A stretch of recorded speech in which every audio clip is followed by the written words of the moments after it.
नमस्कार, मैं हूं आपके साथ नम्रता शर्मा। द कश्मीर फाइल्स इन दिनों लगातार चर्चाओं में है और इसको प्रमोट ना करने के आरोप झेल रहे कपिल शर्मा भी लगातार सुर्खियों में है। सोशल मीडिया पर लगातार उनकी आलोचना हो रही है। एक तस्वीर द कश्मीर फाइल्स की टीम की प्रधानमंत्री मोदी के साथ जैसे ही सोशल मीडिया पर आई, लोगों ने यह कहना शुरू कर दिया कि कपिल शर्मा देख लो, तुमने प्रमोशन के लिए मना किया था, अब सबसे बड़ा प्रमोशन हो गया है क्योंकि देश के प्रधानमंत्री ने कश्मीर फाइल्स की तारीफ कर दी है। इन सब के बीच एक यूजर ने कपिल शर्मा को कश्मीर फाइल्स प्रमोट ना करने के आरोप में बहुत खरी खोटी सुनाई थी, उनसे सवाल पूछा था जिसका जवाब कपिल ने उसी दिन दे दिया था।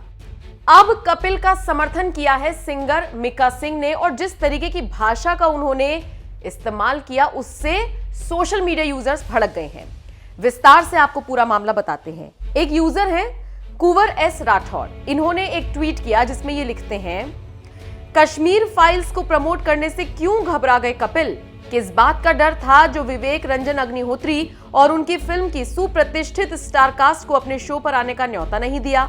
I used to be a big fan of yours, bro, but you have disappointed me and millions of the Kapil Sharma show fans boycotting you. इसके जवाब में कपिल शर्मा ने लिखा, ये सच नहीं है राठौड़ साहब, आपने पूछा इसलिए बता दिया, बाकी जिन्होंने सच मान ही लिया उनको एक्सप्लेनेशन देने का क्या फायदा? Just a suggestion as experienced social media user, never believe in one-sided story in today's social media world. धन्यवाद। इसके बाद मिका सिंह ने कपिल शर्मा के इस ट्वीट पर रिप्लाई दिया और सुनिए क्या लिखा। भाजी, आई हेट यू, आप हर किसी ऐरे गहरे के ट्वीट का रिप्लाई करते हो, मैं आपका भाई, आपका नेबर और मुझे no reply.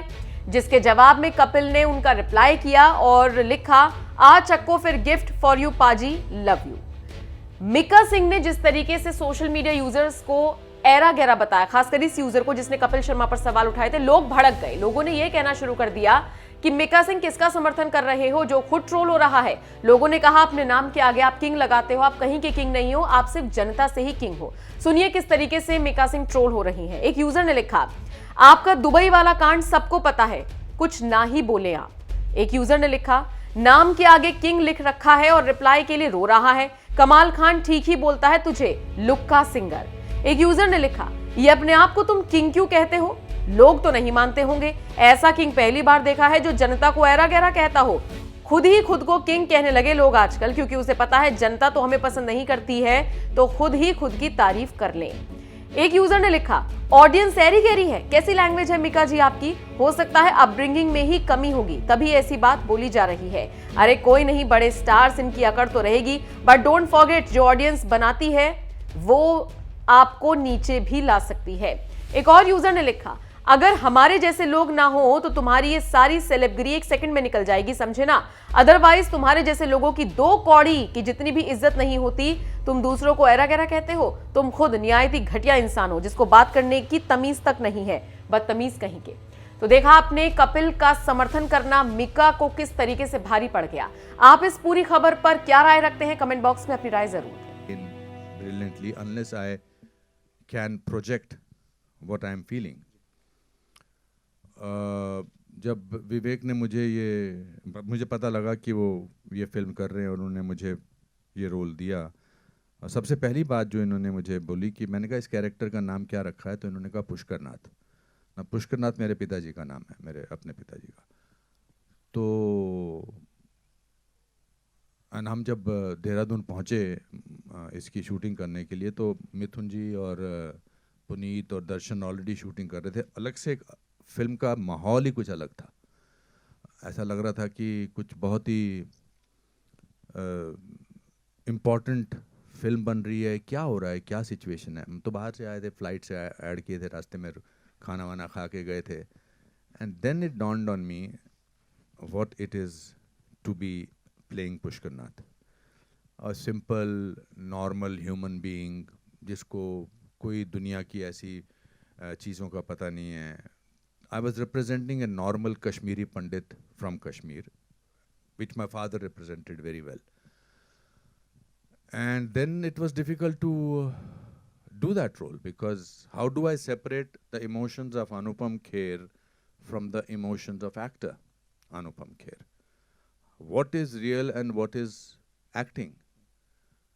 So from that point of view, it was one of the most difficult roles. He gets dementia. He does not know what is happening. He has to, and on top of it, I was doing scenes with Darshan, who was not on the same wavelength as a character of Pushkar Nath. So it was a difficult job.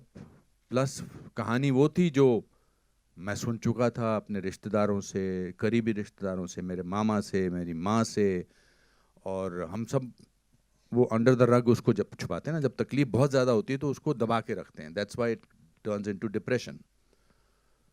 But I am so happy that Vivek, you and Pallavi, you made this film, because आप लोग तो बहुत सारी चीज़ों से जूझते हैं as journalist, but इस कमरे की खामोशी बताती है कि आज आपको भी कहीं तो झटका लगा है. And that is the biggest achievement, I will say, of the film, because when pain reaches other people, then half the job is done. So I think this is what this film has done. Thank you so much, sir. Thank you so much. Vivek sir, this one's for you. मैं आपसे जानना चाहूँगा, generally क्या होता है, film आने वाली होती है, बहुत हल्ला गुल्ला मचाया जाता है, मार्केटिंग होती है, प्रमोशंस होते हैं. ये यदाकदाई देखने को मिलता है कि जब फिल्म का ट्रेलर आ चुका है, लोग खुद से उसको रिव्यू कर रहे हैं, लोग उसके बारे में बात कर रहे हैं, ऑर्गेनिक रीच जो कहा जाता है. प्लीज़ मेरे को उसके ऊपर थोड़ा बताइए, because I know you would not want to talk about that कि ठीक है यार सही जगह जा रही है चीज़, बट नहीं, ऑर्गेनिक रीच और जिस तरह से इसको लोगों ने एक्सेप्ट किया है उसके ऊपर प्लीज़ बोलिए कुछ. सच बोलूं? बिल्कुल सच बोलना है सर. डिप्लोमेटिकली बोलूं, देखिए ऑर्गेनिक रीच, ऑफ कोर्स मैं मीडिया का स्टूडेंट हूं, मैंने कम्युनिकेशन में ही पढ़ा है, one of the best institutes in the world. तो आप बिल्कुल सही कह रहे हैं, एक होता है ऑर्गेनिक रीच जो लोग खुद एक दूसरे तक पहुंचाते हैं मैसेजिंग, और दूसरा होता है एक hyped up reach, you know, जहां आप इतनी ज़्यादा हाइप क्रिएट कर दें, इतनी हाइप क्रिएट कर दें कि लोग एक इवेंट बन जाए और मजबूरी में लोग कहें भाई हमें तो इस इवेंट का पार्ट होना, चाहे वो अच्छा हो चाहे बुरा हो. तो साल में 5-6 फिल्में इंडिया में रिलीज़ होती हैं, 6-7-8 मैं कहूँगा, जो लोगों ने डिसाइड कर लिया कि वो चाहे 2024 में आए चाहे 2026 में आए, ये एक बहुत बड़ा इवेंट होगा, हमें इसका पार्ट बनना है. हमारे आसपास भी ऐसी फिल्में आ रही हैं. 3 साल से सारा मीडिया लिखता है कि ये फिल्म तो लोग देखेंगे, यानी मीडिया ने डिसाइड कर लिया घर घर जाके कि उस फिल्म को कौन देखेंगे. अब जब मीडिया ने डिसाइड कर लिया तो लोगों तक वो बात पहुंच ही जाती है. पर मैं जितनी फिल्में बना रहा हूँ अब इन विवेक अग्निहोत्री 2.0 में, उसमें इन फिल्मों को हाइप अप करने का स्कोप ही नहीं है, क्योंकि वो इतनी रियल है, इतनी जुड़ी हैं ज़मीन से, और ऐसा कोई हमारे साथ उस तरह के भी स्टार्स और एक पूरा मसल और मैकेनिज़्म काम नहीं करता है हमारे साथ भी जो वो हाइप क्रिएट कर सके.